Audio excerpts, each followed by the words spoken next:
That's my first slide. Actually, it's a symbol for the search I had. A search of mine that led into a very different product than the things I did before. But to explain this a bit, I have to go back in time a little bit. These are a few designs of mine that I did in the beginning of my career. In the beginning, I thought that designing was just about designing nice shapes, and that shape was a kind of a language on its own. It's a desk I did some years ago and a couch.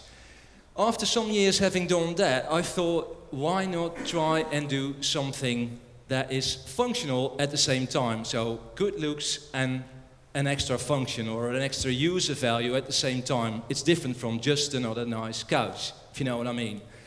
An example of that, well, yes, there it is this mobile workstation I did a few years ago again. It's a thing that's making it possible to work wherever you want, whenever you want it. I mean, you can fold it in, it has got wheels, you ride it somewhere, you unfold it, place your laptop on it, and you work. And then still not fully satisfied, I thought, could I maybe design something that looks cool, is functional, and meaningful at the same time? You've got to define what meaningful is then. I found a little, there you go, a little article in a Dutch newspaper that made me realize that this would maybe the thing to do. It says that the growing use of electronic gadgets only threatens our climate. Not only that, it's responsible for 200 extra power plants in the very near future. And just because of all our phones and iPads and things I've got myself as well. Now I thought, what can I do about that?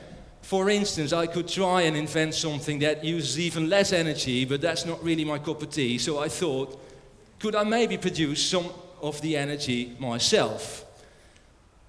Then I thought of this thing. It's something I got from my parents when I was young.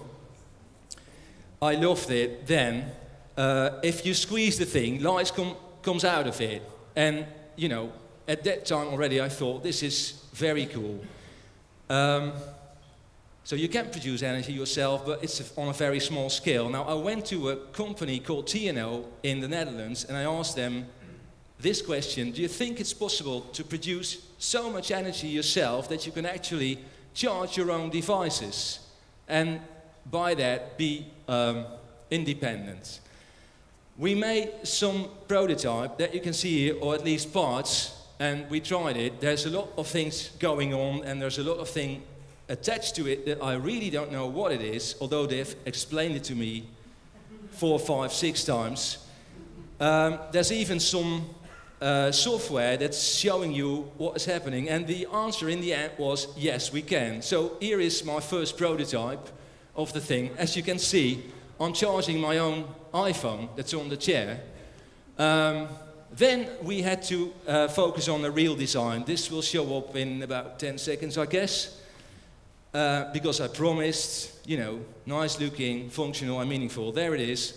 A very comfortable chair, if I may say so myself, and you place your feet on the pedals and you will also automatically start to move your feet. The thing is, well, and there's of course an iPad on the other end. So you produce your own energy. Now I've got something that looks cool, at least that's what I think. It's functional and meaningful at the same time. I think now is the specification part. Not sure. Hang on.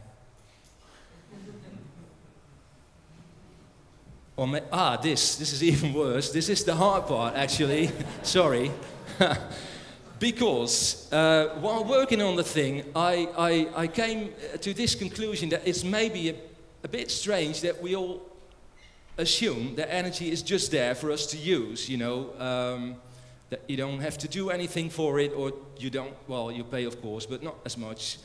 And I thought that maybe this thing will bring this relation back, if you know what I mean. There is a relation between energy and activity. Like in the old days, when you chop a tree, you have a good meal first, otherwise you would faint. We don't have to do it anymore with the energy that we have from power plugs and so on, but never mind. This is the specification part, the specs. In 30 minutes, you charge your device by now. And I think that's really cool. So if you do your exercises for about half an hour, you can work for a whole day. Thank you very much. And not only that, you don't use any fossil fuel while doing so. Obviously, you can work on your health at the same time, because we all know, you know, exercise for half an hour a day, you get healthy. Last part, maybe, is that you're actually independent. And what I mean by that is that you can put it anywhere and you don't have an electricity bill anymore. There's some software inside that tells you how many calories you burn. A lot of people would like to know that. How many energy you produce while pedaling, and of course how many energy is left in the system, so you know when it's time to pedal again. Because you don't have to do it all the time. It's, well, a new version already we're working on, because a lot of people complained that they had no place to put their coffee and write something down in this time. Anyway, as you can see, you can adjust your tabletop yourself. You can place your iPad like this and like this. This is the end already. Thank you very much. I hope to make a whole bunch of these things for kids and for third world countries and so on, but I hope it will be a big success. Thank you.